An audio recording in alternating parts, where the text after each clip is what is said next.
Mr. President, sa initial na assessment ko sa kanya, she has dissociative amnesia. Wala siyang naalala kahit ano, mula ng pagkabata niya hanggang bago siya dinala rito sa ospital.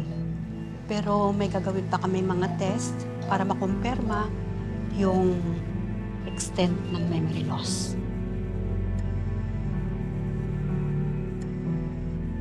Maalala pa kaya niya yung nakaraan niya? Karamihan sa mga may mga dissociative amnesia, hindi na talaga bumabalik ang kanilang memorya. May nakaka-recover pero ilan lang. Babalikan ko kayo agad, Mr. President. Lang. Excuse me po.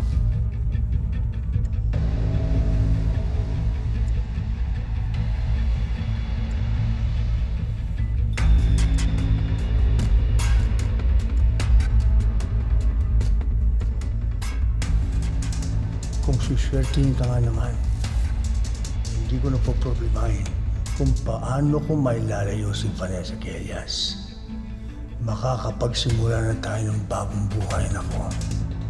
At gagawin ko lahat bilang tatay mo para sa iyo, Vanessa, anak.